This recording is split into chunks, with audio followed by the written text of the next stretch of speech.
अस्सलाम वालेकुम। उम्मीद करती हूँ आप सब खैरियत से होंगे और आप देख रहे हैं उम्मेमन फूड। और यहाँ मैं आज आपको बनाना सिखाऊंगी सेब का मुरब्बा। जैसे कि सीज़न है सेब का और यहाँ पर जो है ना बहुत ही अच्छे सेब मिल गए थे हमें। तो यहाँ पर मैं आपको 1 किलो सेब की रेसिपी दे रही हूँ, लेकिन आप इसे 2 किलो, 3 किलो, 5 किलो अपनी फैमिली के हिसाब से ज़रूर बना के सेब का मुरब्बा रखें, क्योंकि बहुत ही ज़्यादा फ़ायदेमंद है ये। दिलो दिमाग के लिए बहुत ही अच्छा है ये, और बच्चों के लिए तो बहुत ही लाजवाब है। तो इसके बेइंतहा फ़ायदे हैं, तो जो आप सर्च करके देख सकते हैं। तो चलिए बनाना शुरू करते हैं। बिस्मिल्लाहिर्रहमानिर्रहीम। यहाँ पर मैंने 1 किलो सेब ले लिए थे और उन्हें धो लिया था, फिर उनको छील लिया था। और उसके बाद जो है ना आपने उसकी जो डंडी है ना वो आपने नहीं तोड़नी है, बाकी नीचे का जो हिस्सा उसे आप बिल्कुल साफ़ कर सकते हैं।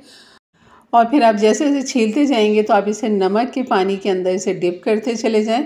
लेकिन मैंने डायरेक्ट ही ऐसे रखा था क्योंकि मुझे फ़ौरन ही बनाना था, तो मुझे बिल्कुल भी टाइम नहीं लगना था कि छीलते ही बस मैंने इसको पकाना शुरू कर देना था। तो मैंने इसको ऐसे ही रख दिया था बग़ैर पानी में डाले।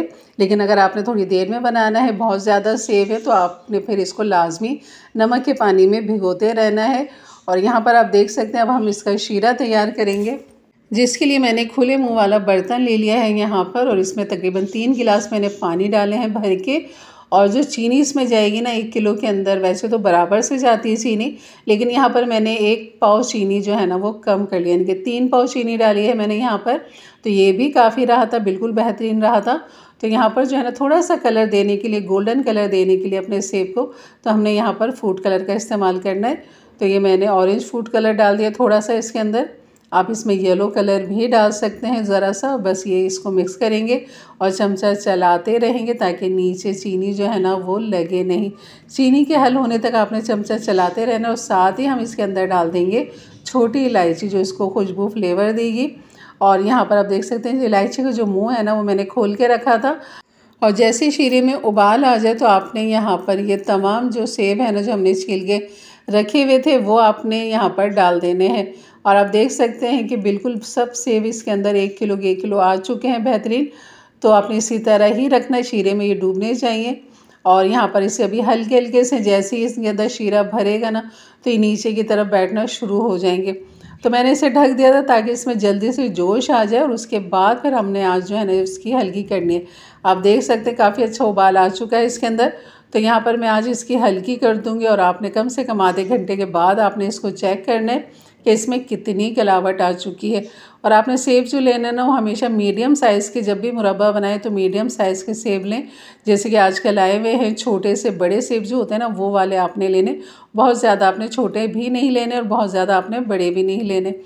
तो अभी साइज़ देख सकते हैं सेब का। तो आपने ये वाले सेब का मुरब्बा बनाना है क्योंकि थोड़े से ये हार्ड होते हैं और ये गलने के बाद भी बहुत ज़्यादा मतलब ये टूटते नहीं है, बिखरते नहीं है, तो इसलिए ये बेहतरीन रहते हैं। तो अभी इसमें थोड़ी सी कसर मौजूद है और शीरा भी हमारा बिल्कुल बेहतरीन है, अभी पानी बिल्कुल कम नहीं है। तो हम यहाँ पर इसको ढक दिया था। मज़ीद मैंने इसको 15 से 20 मिनट दिए हैं और आप देख सकते हैं शीरा भी कम हो चुका। जो सेब ऊपर तैर रहे थे ना, आप देख सकते हैं इनके अंदर बैठ चुके हैं ये, क्योंकि ये हैवी हो चुके हैं। और ख़ास तौर पे जो एक इसकी पहचान है ना वो ये है कि सेब जो है ना वो ट्रांसपेरेंट हो जाएंगे। जैसे कि आपको ऊपर से सफ़ेद सफ़ेद नज़र आ रहा है ना, तो इस तरह ये ट्रांसपेरेंट हो जाएंगे और ये नीचे की तरफ बैठ जाएंगे। तो ये हमारे सेब जो है ना वो अंदर तक अच्छे से गल चुके हैं, देख सकते हैं आप। छुरी की मदद से मैंने 1-2 ही चेक किए। उसके बाद फिर आप डाल दीजिए यहाँ पर नींबू का रस डाल दें 1 टेबल स्पून के बराबर। तो बस ये सेब हमारे तैयार है। इनको हम मिक्स करते हैं और फिर इसे ठंडा करें। फिर आप इसे साफ़ सुथरी बोतल के अंदर भर के रखें। और जो शीरा है ना वो इसका वो आपने ऊपर तक रखना है ताकि ये सेब आपके ख़राब ना हो। नहीं तो आप इसे फ्रिज में रखें, आराम से साल भर इस्तेमाल कर सकते हैं, बिल्कुल भी ये ख़राब नहीं होंगे। आप यहाँ पर चुटकी लेमन की जगह टार्ट्री सिट्रिक एसिड भी डाल सकते हैं। तो यहाँ पर मैं आपको दिखा दूँ, ये देखें इस तरह ये ट्रांसपेरेंट नज़र आते हैं बिल्कुल, कि आपको बिल्कुल साफ़ फ़र्क नज़र आ रहा होगा। तो काफ़ी अच्छे झाग बनने लगे हैं। तो बस ये हो गया तैयार। अब मैं करती हूँ इसका चूल्हा बंद और फिर आपको इसको ठंडा करके मैं आपको इसका लुक दिखाती हूँ। एक जो कलर जो हमने डाला है ना उसकी वजह से बहुत ही खूबसूरत इसका कलर निकल कर आया है। तो आप देख सकते हैं माशाल्लाह बहुत ही ज़बरदस्त बने हैं। तो अब ये बिल्कुल भी साल भर ख़राब नहीं होंगे अगर आप इसका शीरा इसके ऊपर तक रखेंगे। अगर बोतल में डालेंगे सेब को तो आपने शीरा इसको ऊपर तक मुंह तक रखना है, और अगर फ्रिज में रखेंगे तो साल भर ख़राब नहीं होंगे। तो आपने जितना चाहे इसको बनाए रखें और अपने बच्चे बूढ़े जवान सबको खिलाएं, ख़ासतौर पर ख़वातीन भी खुद भी खाएं, क्योंकि वही सबकी सेहत को लेके चल रही होती हैं। उन्हीं के हाथ में पूरे घर की सेहत होती है। और यहाँ पर आप देख सकते हैं शीरा काफ़ी अच्छा माशाल्लाह थिक हो चुका है, यानी कि एक तार वाला शीरा ये बन चुका है। तो इस तरह ये डिप होना चाहिए। तो एक जो है मुरब्बा मैं आपको निकाल के भी दिखाती हूँ प्लेट के अंदर।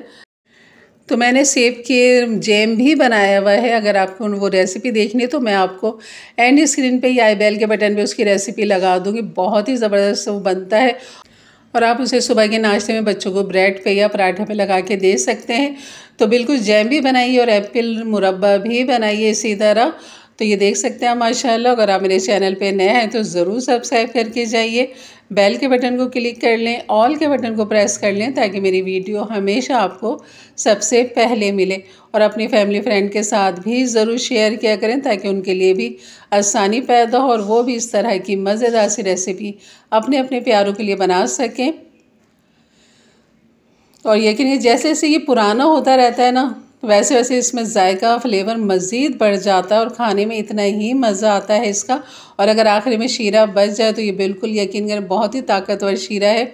इससे आप इसका हलवा भी बना सकते हैं। हलवा मतलब एप्पल का हलवा नहीं, बल्कि जो शीरा बच जाता है ना उससे आप सूजी का हलवा बना सकते हैं। उसमें चीनी की जगह आप ये शीरा डाल दें तो इस तरह भी आप इसको इस्तेमाल कर सकते हैं। तो ये बिल्कुल भी ज़ाया नहीं होता है अगर शीरा बच जाता है तो ये थी मेरी आज की रेसिपी। तो इंशाल्लाह मिलते हैं फिर एक अच्छी नई रेसिपी के साथ। तब तक के लिए इजाज़त दें। अल्लाह हाफ़िज़।